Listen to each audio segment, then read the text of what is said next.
The most important Volkswagen model for the years to come will not be an all-electric one. It will be this one with a worldwide significance for the brand and also for the customers, because this is here the new VW Tayron. It's a successor of the Tiguan Allspace, so to speak, a long wheelbase Tiguan. And that means this is also the upcoming US Tiguan in the new generation, so for the Northern American market. So no matter from where you're watching, this will be very relevant for you and also for the VW brand. And everything you need to know about this vehicle here with Thomas Nautigefühl in 4K, full screen, full length. Let's go with this front, which always features the illuminated logo from the base light unit. In this case here, we also have the light strip going here all the way to the main headlamps, and they have the logic of base LED, then LED plus matrix LED. And on top of that, the HD matrix LED for even more high beam performance, and this can even project like a light carpet on the road. And then it also comes with cascading turning indicators, both in the front and also in the rear. From the front, it does resemble the current new Tiguan that is already in sale in Europe. However, it looks a little bit bolder here in the lower area, and this is also, even more so in this version, the R-Line. That's the badge, and then we have this grid here in all the way high gloss black, even more aggressive. You could even pop up a black package on top of that for black mirror caps and so on if you want to have it even more sinister in the styling, so to speak. And the US Tiguan, the new one, will look the same, of course, then depending on which styling package you use on the exterior. Said that this one is the successor of the Tiguan Allspace. They gave it a new name. Length is now 4,77 meters or 188 inches. And that means if you compare the EU Tiguan, it is 22 centimeters or 9 inches longer, and 11 centimeters or about 4 inches went into the wheelbase. So this is, so to speak, the long wheelbase Tiguan. And that's also the reason they use this one here basically as the US Tiguan, because on the US market, the cars are in general bigger. And from the front, it's all the way the same. The US Tiguan will be a little bit different here in this side silhouette. It will have like a slightly falling side silhouette. And of course, as soon as we can deliver that to you, we'll also do it. But most of the things will be more or less similar. Wheels from 17 to 20 inch. 18 inch would be standard with the Elegance, 19 inch with the R-Line. These ones here are the biggest 20 inch wheels. By the way, also interesting, it looks like the vehicle has a massive ground clearance here, but it's more the design, because you have this cut out. In the Tiguan, it looks a little bit more like this, so it looks like more space, but it's only higher if you compare the front wheel drive Tiguan. An all-wheel drive Tiguan, for example, or the plug-in hybrid Tiguan has the same height here actually than the Tayron. And the R-Line also adds here the shiny black crossover wheel arches, so otherwise they would be in this standard black trim. Overall, it does look kind of like the Tiguan, but you can see this stretch here, especially here in the doors, and also this, you know, this curve here, special design, and reminds us also of the ID models. But as I said, this is here a combustion engine model. Soon more to the engines with petrol, mild hybrid, diesel, and also plug-in hybrids. And all-wheel drive will also be possible, front-wheel driven platform, so front plus rear on demand, and the all-wheel drive models will feature a maximum of 2.5 tons of towing capacity. In the rear, I think pretty coolly with the light signatures, also the red illuminated VW logo in the rear. That's even allowed in Europe now.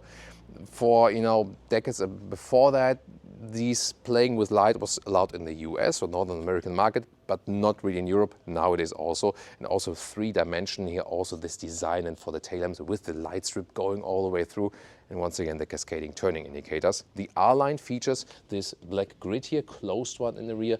The Elegance version would be the other top trim. However, you also have a base live trim, so to speak, also depending on the market, if you don't want so much fancy stuff. And also important, you always get optional the DCC, the adaptive suspension, which is now the DCC Pro. It's a 2-valve system, evolution of the dynamic chassis control, and that means you can basically separately rule when the dampers go in and out, promising more comfort and sportiness at the same time. And here in the shadows, we can even see better how the whole light signature thing looks in the rear, also with the cascading turning indicators. Pretty cool, right? And you've already seen it probably here, the Autogefühl fake exhaust t-shirt. You can get it now in our shop.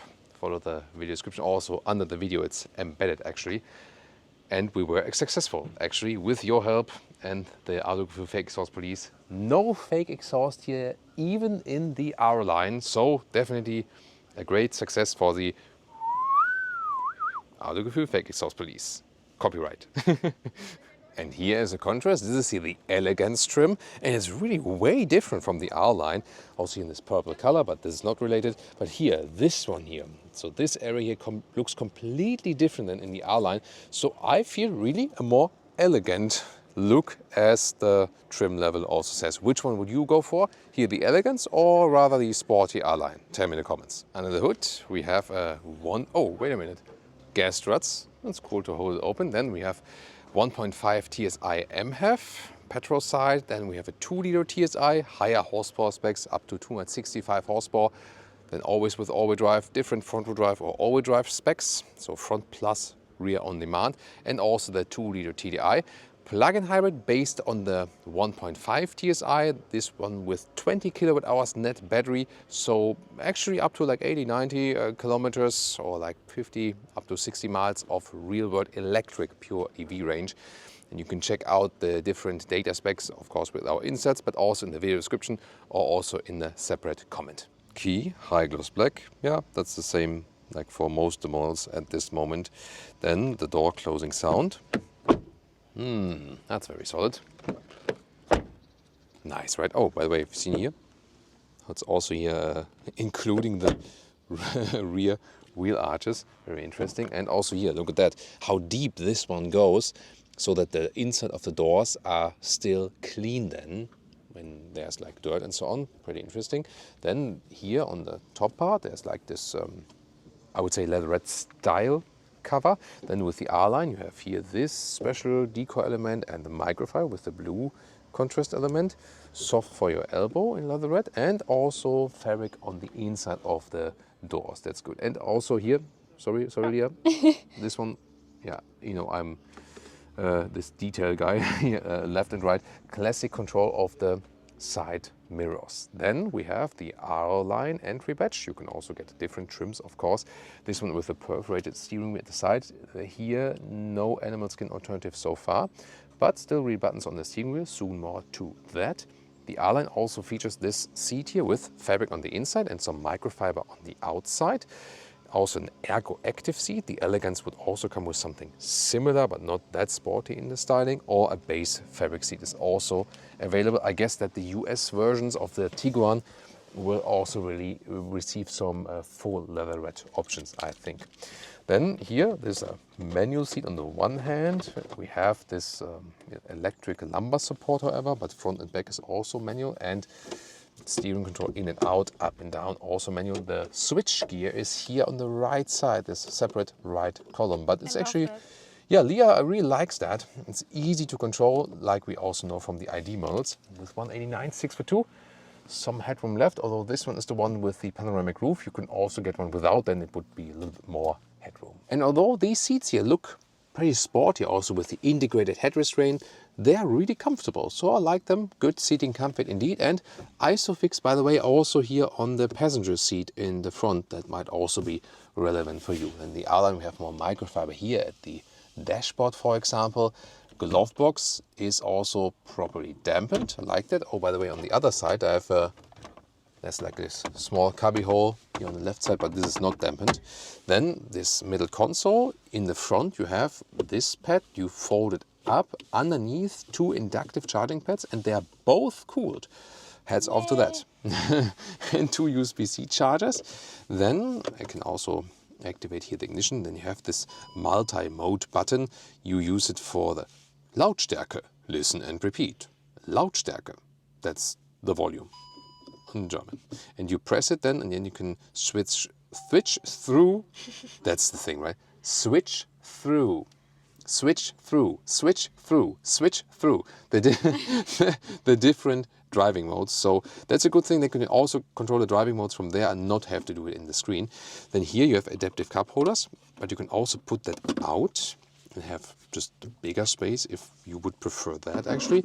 Then you fold this one up, more space underneath with sorry, Leah is still up there.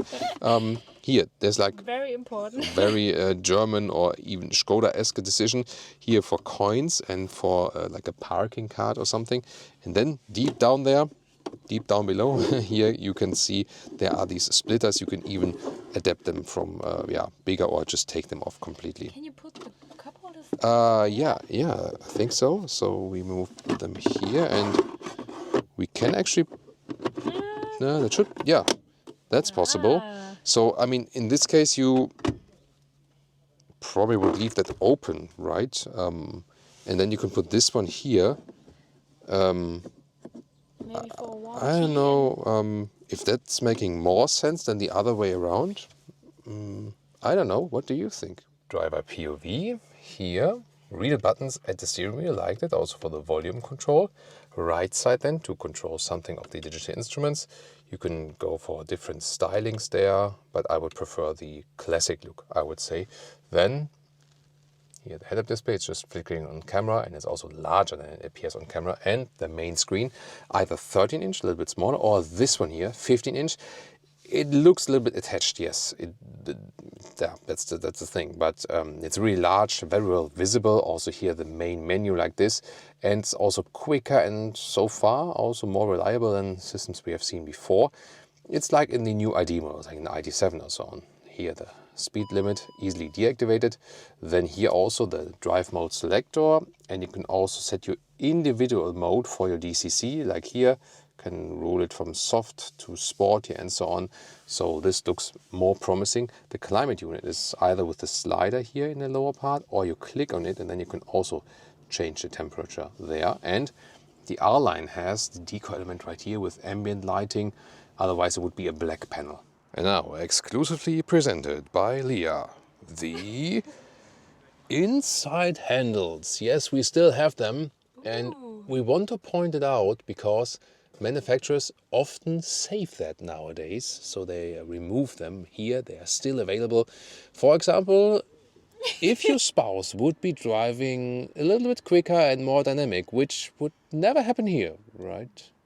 By the way, also here, even for the rear seats, so 4 handles overall, and Leah really appreciates that. I have no idea why. Rear seats now, really exciting. First of all, this is here hard pack on the top part, but we have a nice shade that also goes pretty wide. That's cool. Then microfiber in the R-Line and also felt on the inside of the door pockets for the rear seats. That's good. It also, it doesn't open 90 degrees, but I would say enough. And then we have ISOFIX here on the outside seats. Let's see if we also get them on the third seating row soon. Then we can move them here forward, really way forward. Look at that, like the huge difference between the two positions and all the way back. This is then where you can either fold them completely down or you can also change the inclination. Middle part here, oh, it wasn't fixed. So middle part here with this armrests, also plush. Another red, and then you pull this one here out. You have cup holders. That looks funny, doesn't it? Here, like a smartphone holder. And I heard that you can also change. There it is. You see here. You can also move it a little bit, like, and you have more space on the one side or the other side, or when you put your smartphone here to watch things. However, when you put your smartphone or tablet here and you look down a little bit, maybe not the best idea overall, but yeah, good flexible solutions. You also have a climate unit here, temperature, and also seat heating. When the car is running, then you also have seat heating in the rear, USB-C chargers. Still a mentionable middle tunnel. And then you have a little bit more legroom than in the Tiguan. And here, these are the very voluminous R-Line seats, however, but still some legroom left. With the base seats, it would be even a little bit more. And headroom with 189, 6 for 2. And here, yeah, some headroom left, although this is also the one with the panoramic roof. You can actually also open with this slider. So there we go. This is the shade first. So when it's really, really hot, it's good to have that. Takes a while, but I mean, see, it's like going all the way over the vehicle. During that, I can also show you the inclination here, more backward, like in this more sleeping position. It's a very nice and comfy rear seating experience here. Definitely, yeah, probably for best comfort, you would do it like this, like that. And also this other 2/3 here, you can slide forward, and there you can see again the huge difference here. It would go even further, but I can't even move so far in the front. And this panoramic roof we can also open from the rear. You can actually even better enjoy that because you can see then through the whole length. There we go, and see the opening, if you really open it, is actually also quite wide. But then even more interesting is, what about that third seating row? So for that, we have on both sides here actually separate buttons or levers. There we go. Pull this one, then we can slide it forward. This is then the access, and you see here, yeah, there is no isofix. So this would be then this, I would say, yeah, children cannot be too small, but shouldn't be too tall, and then something in between. But now the question is, when I move this seat bench to where I could still be seating, let's see, and then I come around now to Leah's side. So this is always the Thomas 7-seater workout. First of all, this access here, let's see. Yeah, that works. Yeah, it's kind of narrow. And you see, this is even moved forward already. So it's not the seat bench I was sitting in before with all the way back. But that way, I mean, I could squeeze myself in here, but yeah, it's really nothing for tall adults, not like me. Yeah, that's funny, right? Yeah, Leah has her fun. You too. And you see here, this one is all the way moved, or was all the way moved back. But to do that, you would actually need to slide like this and then pull the lever and then move it back again. Maybe Leah can do that. If you pull this lower lever there and then move it back now, underneath the seat in the front. There we go. Yeah, so that's even more backward, but yeah. So that's of course then even less space, but this also depends on the inclination here. So maybe if this would be a little... Now I'm totally trapped in here. Yeah, but you can free yourself. Actually, you can... oh no. Leah forgot me. So, but here I can actually push both forward, so I can actually exit to both sides independently. So at least this still works. But yeah, definitely nothing for tall adults. But it's still nice, of course, to have this, flexibility and option. Let's check out the trunk or the boot. It's 850 liters for the 7-seater version, a little bit more than for the 5-seater version, or if you have the US Tiguan, and less if you have the plug-in hybrid. So I'm going to show you here the cabin controller also fits in vertically. This is at the moment with all the seats up, and the width this year like 1.40 meters, but you see it's wider here for the entry. So that's already quite good. Then the height here is some 73 centimeters, 29 inches. And now the fun begins. First of all, here underneath, if you have a combustion engine version, there's here a little bit more space. You can here store the cover of the trunk in there. If you use it in the 5-seater setup, it's also a good clean storage solution. There's also a replacement tire underneath. Again, if you have the plug-in hybrid version, this will not be possible in that way. And now here, the last seating row, either I can pull it like this is possible, easier, or this strap here actually is more to pull it back again. So here we can like this, or like this, you pull it up again. So in this case, goes down that way. And then this would be then the 5-seater setup. The trunk length then here is it's like 115 or 45 inches. This would also then be the US Tiguan setup, or if you have the plug-in hybrid, again also 5-seater. Then you can pull these here for the 2nd seating row, like this. Nice, yeah. It's cool, right? There we go. And now maybe you can see that here, there's this strap here. Like, you see this strap here? Like here, this strap here? Yeah, now watch it. When I'm here pulling this one here again, there you can see the mechanism. This is funny, right? So this is how it works. It's just a manual thing, basically. To put the seats all the way down, by the way, you have to go around and then push them in. Then they are fixed. The only but for this is to put them up again. Then you have to unleash them once again. And here, of course, the very length to the seat as I would be driving. It's the last important measurement here.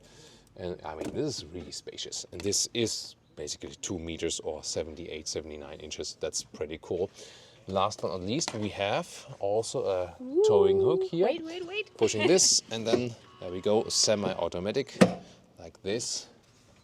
And also back again. And there's also like a trailer assist that you can easily maneuver that around.